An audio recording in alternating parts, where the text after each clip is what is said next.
Hello and welcome to another procurement conversation where our panel tackle the big issues facing procurement. This week we're asking why digitising procurement is so hard and how we can make it easier. We're joined by Steve Day, CPO of Kantar. Steve, great to have you on the show. Can you introduce yourself and just talk us through your digital procurement journey?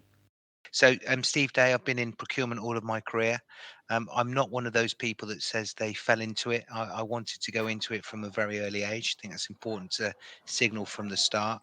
And I've been fortunate to work with some pretty prominent companies over the years. But Vodafone is probably the one that everybody would know. So, I was part of the team that helped set up the Vodafone procurement company, and then ultimately ended my career in Vodafone Luxembourg before deciding to do something else. The company I work for today is a company called Kantar. It's a market research data analytics business.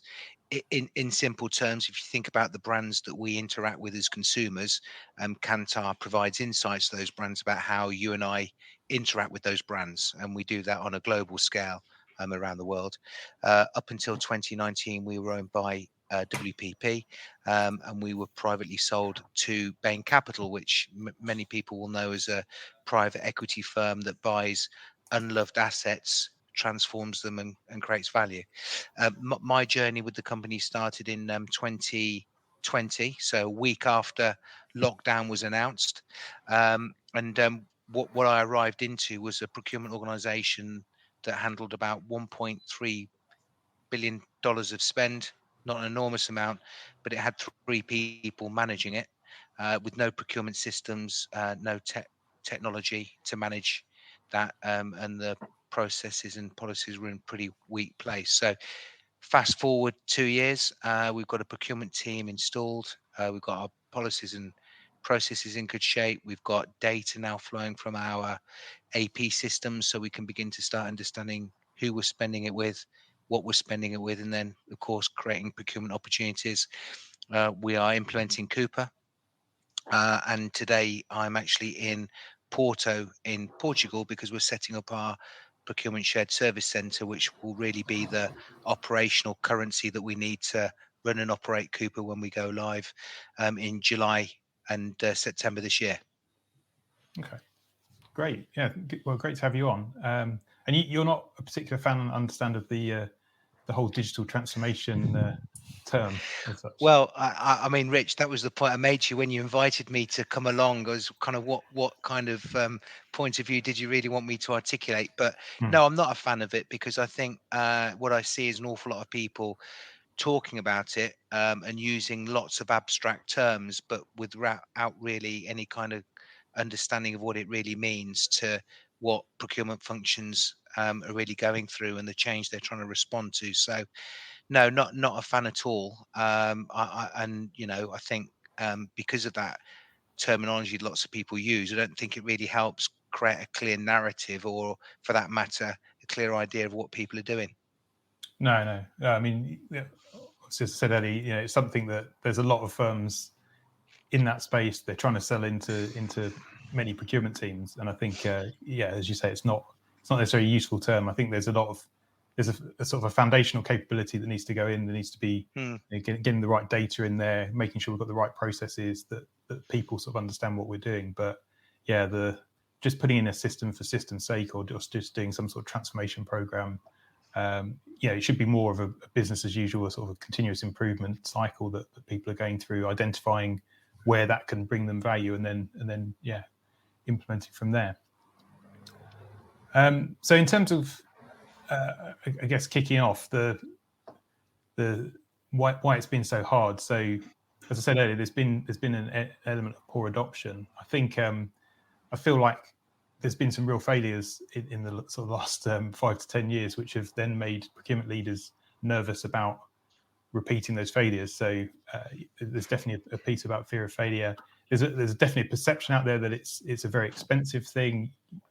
Obviously, implementing something like end-to-end P2P, there is that is a larger program to be working on. But some of the sort of best of breed solutions now that are going in, actually, you can be doing those on a fairly reasonable basis, and doing a sort of a quick pilot and then moving into a rollout. Mm, So mm.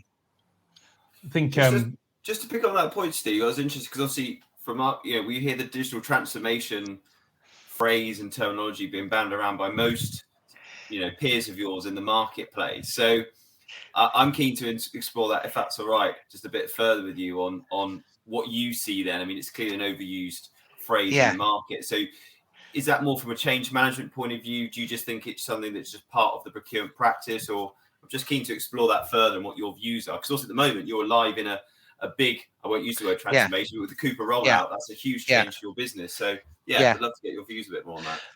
Well, I think where a lot of change goes wrong is in two specific areas. Number one is if you think, I mean, this is the same in terms of cloud engineering and cloud storage. Go back 10 years, you'd have an enormous engineering organization in your business that was sustaining your data centers and all those kind of things. And guess what? You've got people like Amazon and Azure come along, and guess what? What they can invest in engineering dollars means that actually it makes more sense for you to move your storage into cloud-based solutions. Why? Structurally, the cost is lower, but you can tap into a far greater level of engineering resource than you could ever sustain for yourself. Come back to the world of procurement. I mean, how many times will people on this podcast, try and re-engineer the software of a P2P vendor who kind of vastly invests in that capability as part of their native DNA, and then they come along with an out-of-the-box capability and methodology, and you then try and take the business through that journey, and suddenly where it all starts to impeel pretty quickly is that the stakeholders in the business begin to start asking for code changes or engineering changes in the solution, because guess what, their business is unique. Well, hello, P2P does not broadly need to be that unique that you can't take those out of the box solutions. So it goes horribly wrong that way very, very quickly. Some of the very prominent examples you've seen with some of the big brands which have ended up in court has been exactly this problem. So that's one issue. Second one, Martin, is data. It's all about data. You've got to really be clear about your data structures. You've got to be really clear about the nuts and bolts of your taxonomy in terms of how you classify your spend and how you deal with it. Not really sexy topics, but real mechanical things that you got to get really comfortable with. And then the third thing is it's all about business change and taking the organization through the journey. And what happens is that, a lot of people get hung up on the first part. They don't do very well on the second part, and they completely underinvest in change management. And I've seen that time and time again. I worked for a pretty prominent publishing company in my career. We implemented a system. As soon as the overruns started to happen in the technical design and solution, they started to cut back on the change management component. And actually, arguably, you should be much more aggressive on the technical costs and much more focused on investing in a more powerful change management capability, because that's where it all kind of quickly unwinds if you're not taking people through the journey. So they're the things that I see that really cause the problems. I'd like to agree with you there, Steve. Recently, there was the procurement, Rich, we went to the procurement supply live event week before last, and David Lowsbury just did a session on behavioural change and how essentially how you can drive adoption versus compliance. And he talked about successful digital programs really focused on three things, and that was people skills, the right organizational structure, and consideration of the value chain or the suppliers. So all people related, and bringing that together makes, digitalization can be an enabler, but in a positive way. So really going, sort of talking about change management, but going beyond, I suppose, and really looking at what's important to people and why they should adopt that. Because with any kind of change or transformation, it's the longer term. You can spend a lot of time and money investing in new technology, but if it's not adopted further down the line, there's more cost, there's more people, there's so much more headache to try and get that compliance going for that investment that you made in the first instance. So I do agree with you, change management, people planning. I mean, I think that's fundamental and very much missed out when people are starting their digitalization journey. I think I was going to, and there's 2 points I'd like to amplify that I think is really, I find really interesting. The first one is that, people just aren't comfortable with this concept of configuration rather than customization. And what do I mean by that? Well, you do see a lot of companies select capabilities. And those capabilities come with a kind of pre-packaged way of operating with an basically concept of you're going to configure it, going to switch the dials left, right, and here and there so that it can work in your business. Where it goes off course very quickly is to actually begin to start customizing it. So that out of the box requisition to purchase order process, they start tweaking or adjusting or changing, and it causes a lot of problems because it deviates away from the code. The costs begin to start inflating, and the support costs of that become really burdensome. So I think that's really important, that kind of concept of configuration to customization. Yeah, I think some of the mistakes that have been made previously, I think there's been a real focus on digitizing a process, so taking the procurement process and making sure that's been digitized. And I think, and some of it has been to digitize a legacy process. It's not necessarily thinking about where procurement should be going and what procurement should be doing. So, how do you digitize negotiations or contract renewals or relationship management, that type of thing? It's been just pushing back to a process, and actually that's where the adoption has suffered, because it's easier for a procurement manager to say, right, I'm going to run everything through Word and Excel rather than using a system that becomes a bit of a repository of information, but not necessarily an enabler to help that person do their job in a more efficient way. So that's something I've definitely seen out there. I mean, case in point. So you talk about digitalizing negotiations. There's no such thing. Anybody that knows how to do procurement knows that negotiation is a craft. It's about human instinct. It's about shaping a conversation. It's about framing the challenges with the supplier. It's definitely about using data, but there's no such thing as automating negotiations. And I despair with companies that come along and say that they can, because to be honest with you, I firmly refute that point of view. And a good case in point, if you remember 15 years ago, everybody was saying that we were going to e-auction our spend. That would be the journey that everybody went through, if you remember. That was like the big mantra: e-auction, e-auction, e-auction. Well, 2 things happened. First, quite honestly, people responded to that and they got good savings. But secondly, the supply chain began to start working out how to game the system.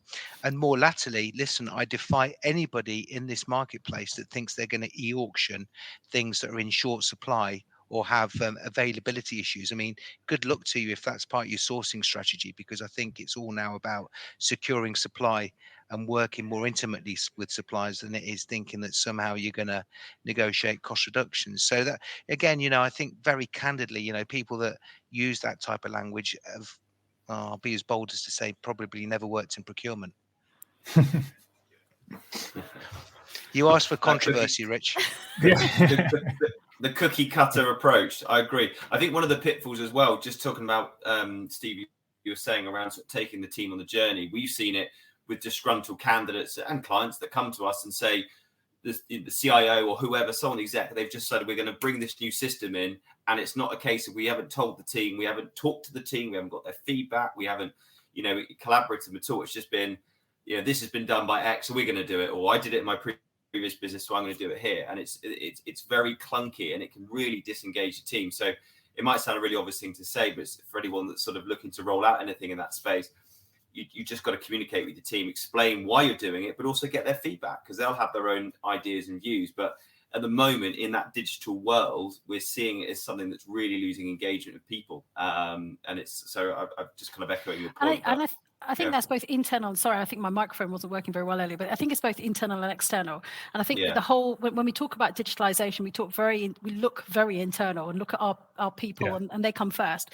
But that we've got all our external parties that we tend to, not I wouldn't say ignore, but sometimes forget about along our value chain or our supply chains. And I think taking them on the journey, getting them to be advocates, champions, I mean, they're going to be at the other end of these platforms half the time anyway, is so important. And I think when we're planning and when we're looking for the right technology, involving some of them in some workshops, some discussions, could be really helpful, could be really key, because they'll have insight working with other clients that we may not have internally within our organizations.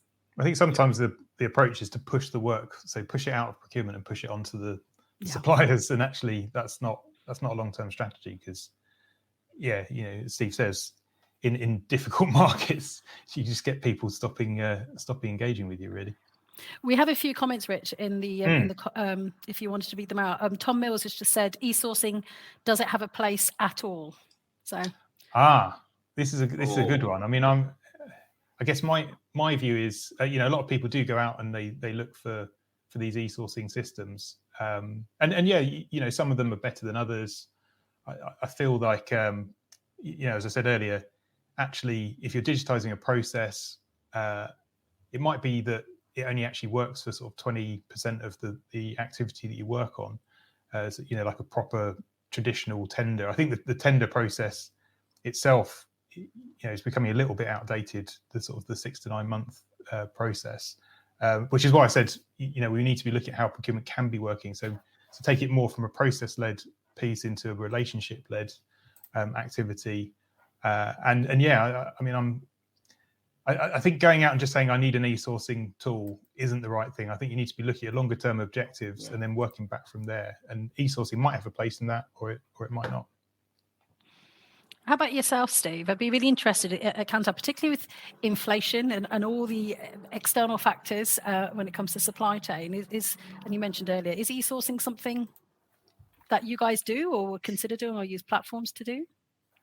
Well, given that we come from a very low maturity in terms of our systems and tools, getting Cooper in at the moment is our mission critical one. And then obviously one would anticipate over time that it will create value opportunities. But candidly, a very large chunk of our third party cost is people. And we have a real passion for diversity and inclusion in Kantar. So it would be disingenuous of me to be purporting to wanting to use e-sourcing tools at scale to reduce our costs, knowing full well that large portions of our cost are people, and we have a real kind of inclusivity agenda that we want to drive.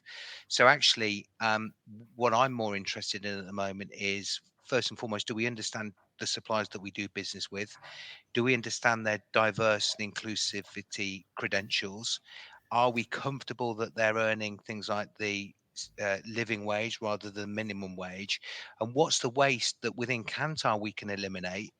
Because it's always the case that, whenever you've got a cost problem, your inclination is to go to your supply chain and say, reduce cost. Actually, think you've got to work much harder on the waste that you generate within your own business. And the other thing is, of course, we've got a shortage of labor. So anybody that thinks that somehow they're going to be able to reduce their labor costs in a market which is in short supply, again, I think is missing the point in terms of how you create value. So it's an important tool. I think it's part of the mix, but it's not the only tool that you should have really in terms of how you think about managing your procurement operations and activities. Can I ask you guys, from when I sort of go to these events and things, other than pesky recruiters like myself selling themselves on the shows, there's lots of digital businesses that are selling their software tools, and there's been an incredible. We get bombarded all the time. Imagine what you guys do in the procurement world, and how do you start beginning to filter what? Cooper, clearly great reputation, they're well known in that space, but some of these sort of SMEs and macro startup businesses that are in that digital world, how do you start sort of filtering to know what good looks like? What kind of questions should you be asking them to know what value they could potentially bring to your business? It's a great question, because I get approached by a lot of them, and by and large I do try and have conversations with as many as I can. Right. The problem is that just the mechanics of the investments that we're putting in at the moment, just with Cooper alone, means that wanting to look to do other things are rather limited. In truth, though, I think if I think about the tools that you're talking about, Martin, what I'm really interested in is really two things. First and foremost, I think, and Kavita and I spoke about this a couple of weeks ago when we met, I really find what's really interesting is those companies that are bringing user interfaces to their tools that are very reminiscent of the way that we all live our lives today. So Yeah. if you think about how we do our purchasing and things like that, you know, I dare say we've got Tesco's or Sainsbury's. If you're posh, you've got Waitrose. If you're posher, you've got Harrods. For your grocery shopping, you know, I dare say that for those of us who've got kids and we've got a kids football game at the weekend, they've lost their shin pads for the 10th time, you've got a shin pad delivery or order on the way. Very intuitive, very easy to use. And what I find very interesting at the moment is that I think that those procure tech companies that are really thinking through that interface are the ones that are going to win, because, you know, let's face it, none of the generation of the workforce that's coming in wants to be faced in front of complicated, difficult tools to navigate. They want to be using really intuitive, easy to use tools. So that's one thing. Tangentially to that, I also think that what's really changing in procurement that I find fascinating is that if I think of my career going back when I started at Rolls-Royce Aerospace, I would never have thought that the idea of a content person or an editor would be a role that would sit within procurement. But the truth is that we've really got to create buying catalogs. We've got to infuse our systems with important procurement content so that the users can really interact and engage with it in the way that we hope for. And that's all about content. You know, one point I'm making is about that user interface, which we celebrate because of Amazon's success. At the same time, you think about how easy it is to find content and searchable content and things that you can buy. Well, that's exactly the same in the content that we need to curate. And I'm a great person for copying other ideas. And there was a chap at a procurement leaders conference at the back end of last year, and he came from Airbnb.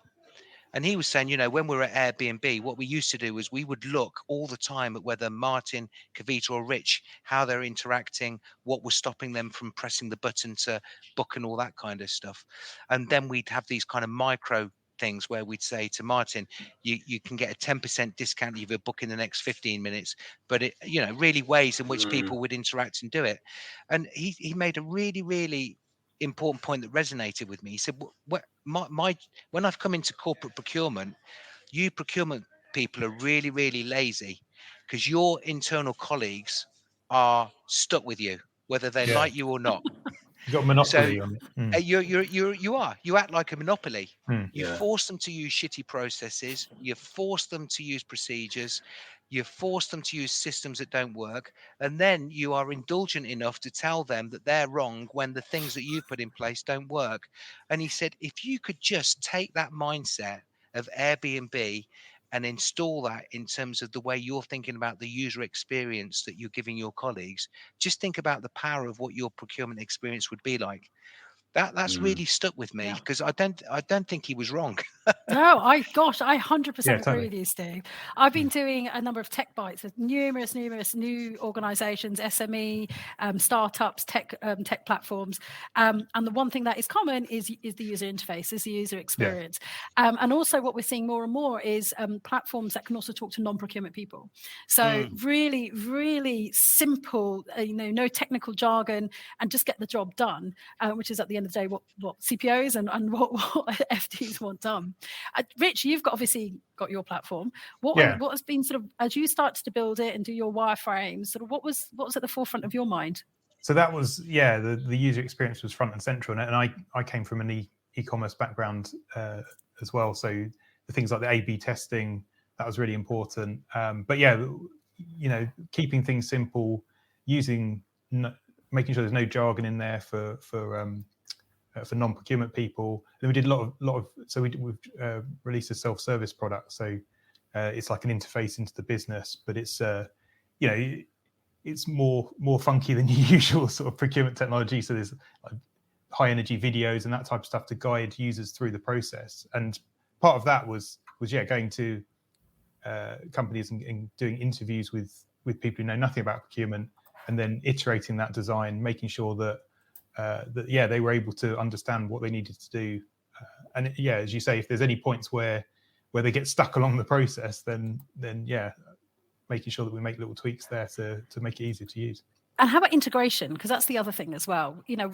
Steve, you talked about not going in there and I suppose rewriting the code, and I think somebody made a comment on here about not configuration versus something else.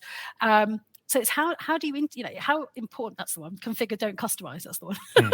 So how important is integration into existing systems or into, and which systems, Well, I think so. What I think you're talking about is what's called the kind of world of open APIs, and I think that's becoming a really prominent theme, right? Because the focus has to be on time to value, and I think that again, where sometimes people really go wrong is they have scope drift. They think they've got to try and fix everything through the solution they're trying to install. A good case in point. So we've implemented. Cooper Risk Management. It's a way that we now onboard and risk assess and screen our suppliers. It's a great solution, works really well. And by the way, I'm neutral. I mean, of course, take it through the lens of I'm invested in Cooper, but I'm not selling Cooper. It's just the experience I'm going through. So I just want to put a caveat on that in case you think I've sold my soul. But what I do want to say, though, is that we are using Dun & Bradstreet for supplier due diligence, supplier risk management. What we will have is an open API between that database and Cooper, so it makes it seamless. You see so many projects, they go off track. What happens is someone says, oh my goodness me, we now need to do risk management. Let's build that module. Let's integrate it in a really heavy way. And suddenly the programs go off drift and start costing more money. And they lose the sign of or the essence of time to value. So I'm a big fan of just keeping it simple, trying to fix the particular business problem, have a roadmap of the other things that you can add as you go through that journey, and be open to the fact that actually one system might not fix everything, but with the right architecture in place, open APIs, it's not impossible to fix. Again, that's very different than how it was 10, 15 years ago. That concept that, a software vendor would willingly open themselves up and allow seamless integration, they'd probably puke up all over that, because that would be that would be the antithesis of what they thought their end game was. But in truth, I think it's just helping us accelerate the change. Yeah. I mean, we came from a place where there's proprietary systems. People wanted to, keep as much of the business as they could, and they didn't want to share with other people. But yeah, it's definitely come full circle there now, so it's good. So it's a great question from Karen Roberts just come in as well about the ERP system being designed for. There we go, being designed by and for finance, not for procurement or end users. So it'd be good to get your views on that one, Steve, and of course Kavita as well. That's a great question from Karen, and Karen and I worked together almost 20 years ago at T-Mobile. So she's asking the hard questions. She's done that deliberately, yeah, like it. I think she has. But hello, Karen. Well, I think that's well. What works well is when procurement is driving the procurement transformation, and people like the CPOs own the business case for the technology change, the business transformation, and the business outcomes.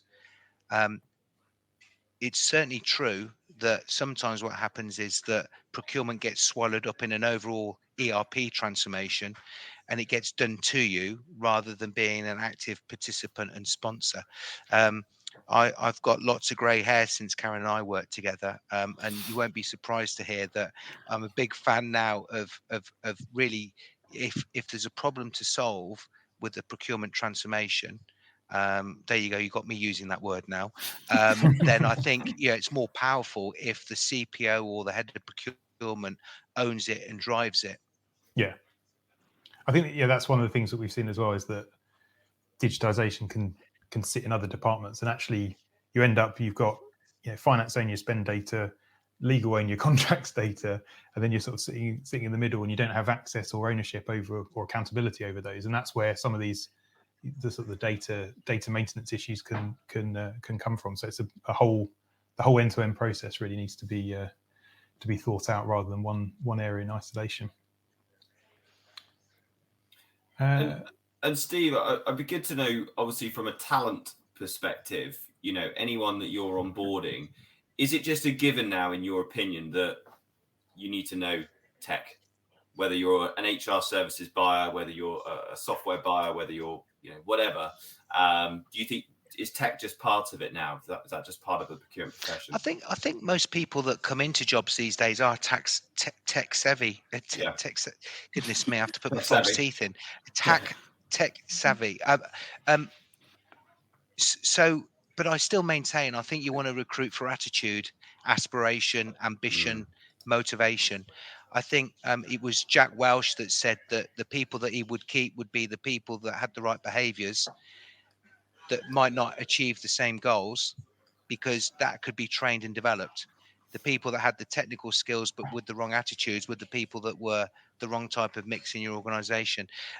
With my grey hair and my unfortunate decades of experience, I'm a firm believer now that what you really want to do is just recruit for aptitude more than anything else. And Martin, I will tell you that, the candidates that we see are by and large tech savvy, because they're coming in with all of the experience that we need. We've actually got 5 students with us this week as part of a mission that we wanted to take in terms of social inclusion and creating opportunities for students. So these kids come from a school in London. My goodness me. I mean, they don't need training on tech. These kids absolutely understand it, full stop. And in fact, we've had IBM, we've got KPMG, Officio, Hayes Recruitment, spending some time with them this week. Yesterday, IBM had them programming Alexa. Amazon is Alexa, isn't it? Yeah. Yes. Yeah, it is. Yeah. Before I get the brand police all over me saying I'm saying the wrong. Yeah. So, sharing with them how you train an Alexa robot to answer your questions. I mean, these are just things that we would never have thought, would we, all those years ago, that these are the type of tech savvy skills that we need. And look, it won't be long before I'm sure someone will come up with a smart API that says that, ask a question, train a robot, and it will answer your procurement questions for you. Oh. But Martin, back to you then. How much do you think that's reflected in job descriptions? So for us, we typically see people wanting SAP, Ariba, Coupa, obviously the big guys. Are you seeing sort of more people asking for particular tech skills, or is it just a given? It's a good question. No, I don't think we are. I think it's on a job I'll answer that in 2 parts. From a job description point of view, there's almost this tick box at the end, a bit like next to the whole SIPs is preferable, and it's like ERP system experience desirable. So what does that mean? So there is this bit of a tick box journey going on with job descriptions still. I think to Steve's point, businesses take it as a given that people are going to be tech savvy. They're going to understand digital platforms. They're going to have some experience of using an e-sourcing system or an ERP system. But it's something more explored in the interview process. But I think it's, again, probably more towards that aptitude we spoke about on this pod before, around sort of the soft skills and having that engagement with the C-suite. So it's still all those skills that are more important than the actual technical. But yeah, I think it's a given. But saying all of that, I still think job descriptions need to be upskilled in the digital world that we're in now. And I think it's still a bit of a, whoever's writing the job description, still a little bit just, we'll write a couple of lines there just to cover the basis that they'll have some level of tech. So I think more can be done. I think there's a few more questions in there, Rich, if you want to. Yeah. And so, there's some comments as well, but I think, so Karen's just asked one actually about. There's another one from Karen, yeah. Yeah, anyone doing anything to digitize, automate simple contract renewals? I could take this one. Yeah, I think that there definitely is technology out there that's looking to do that. But like anything, I think it's you can only go so far, as Steve said, with negotiations, etc., where AI can take over. So there is tech out there, Karen, and happy to share some offline with you as well, if that's something that you're looking to do. Have you guys had any experience in that space? No? Well, the problem with the renewals is that. Oh, there we go. Adam can help. Oh, I'm sorry. Sorry, Steve. Go on. No, the problem with the renewals, though, sometimes is that, I guess everybody on this call is finding it, but the length that someone will be with an organization these days is getting shorter and shorter. Yeah. And the problem with the renewals is that sometimes it almost gets automatically programmed in. you have a generational change in terms of who's running your procurement, and suddenly what you find is you have an awful lot of costs that you don't really understand why that's there, and particularly around software renewals and things like that. Then you have this kind of organizational panic because you don't know, if you stop it, you don't know what it's going to stop within your business. So then you begin to start kind of accepting that cost. So I have to say, I'm not a fan of these type of things, because I think what happens is you very quickly find you've inherited a cost base you're not sure what you're going to do with. Yeah. Cool. So, Sorry, go on, Rich. no, I was just going to say, so I did have a quick question, which was, or it might not be that quick. So I found a survey from 2019 that said that 78% of CPOs were going to invest in 3 procurement technology solutions over the next 2 years. But then obviously COVID came about, and that maybe went off the radar. And I guess, so there's seems to be a lot of impetus and a lot of talk about digitisation at the moment, but what's to stop the CPOs from dropping that digitisation when the next crisis comes along? That's what I was wondering. Well, we've accelerated our investment, Rich. We you know, COVID was I used COVID just to kind of reinforce the point that we didn't really understand what was going on. So to some degree, we've used it to accelerate it. The thing that I think we need to be careful about is, if you think about the thematic themes: carbon, environmental sustainability, diversity and inclusion, they were themes pre-pandemic, and they really continue to be themes post-pandemic. I think we need to make sure that we continue to invest in and understand. I think the other things, though, that have come along have been surety of supply. So, you know, I again, you know, if anybody's read a book called The Machine That Changed the World, it was by Womack and Jones. It was basically the book that explained to the Americans why they were losing against Toyota and Honda, and it led to the concept of lean supply and elimination of waste.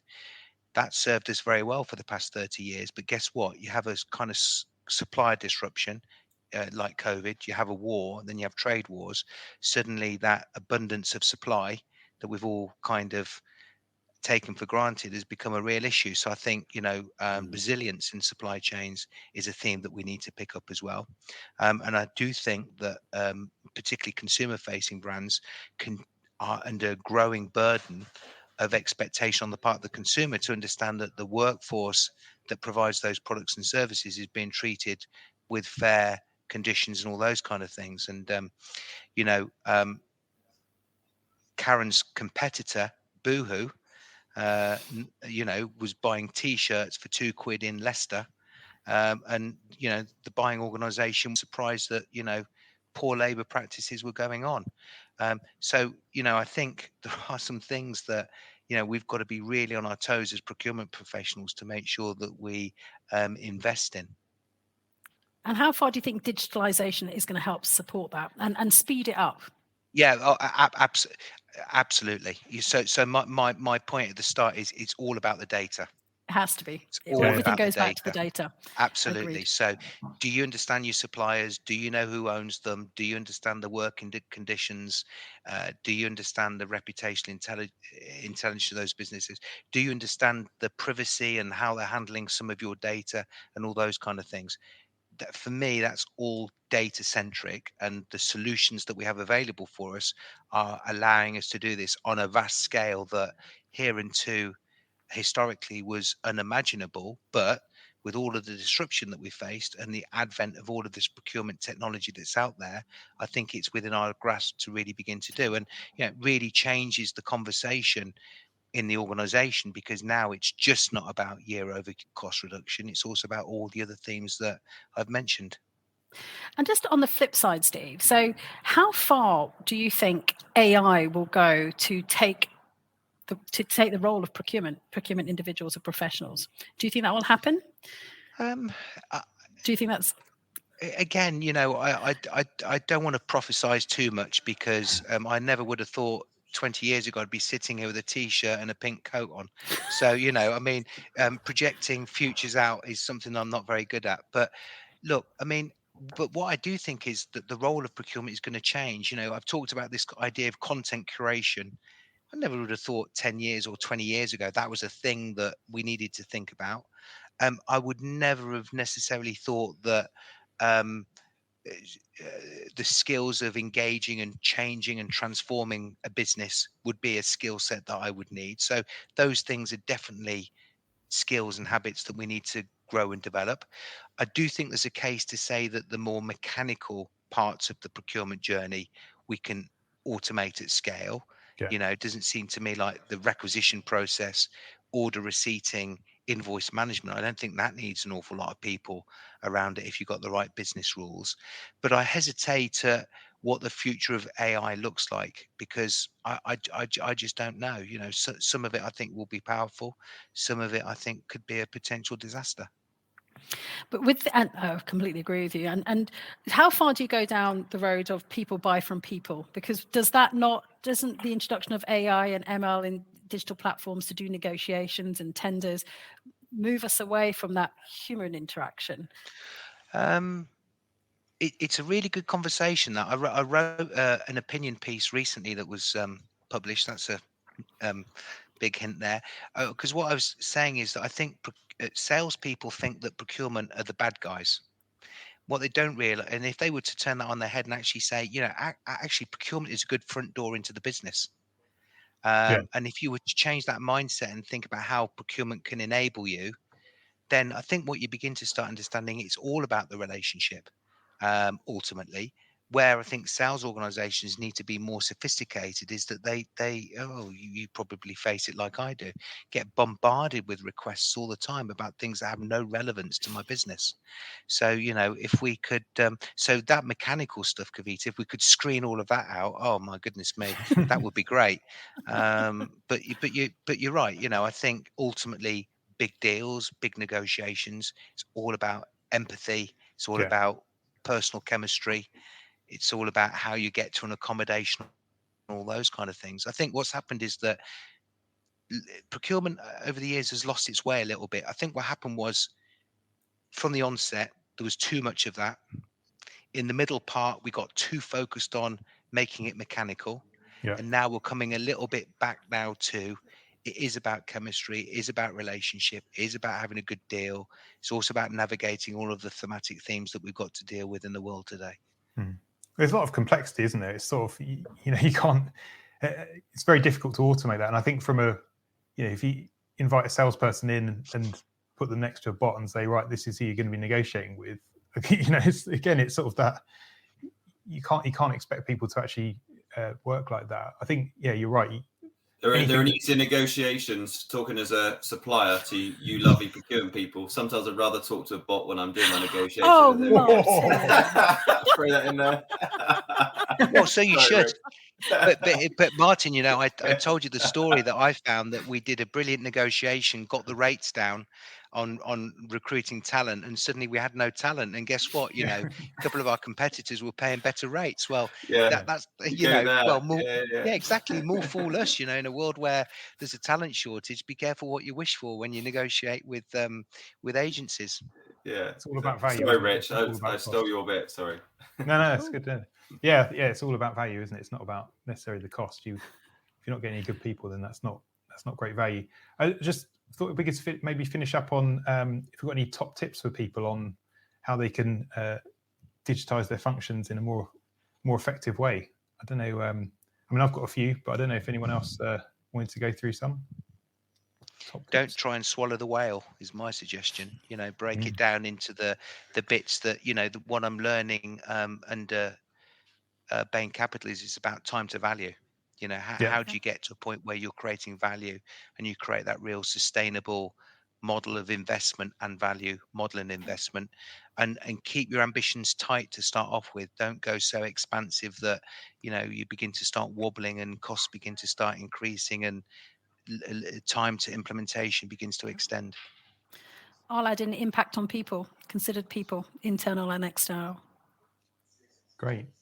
For me, I think it's people, process, systems, and data. It's not one in isolation. You can't effectively change any of them in isolation. I feel like the responsibility for the process, data, and systems should probably sit on the PLT or have some sort of higher level responsibility.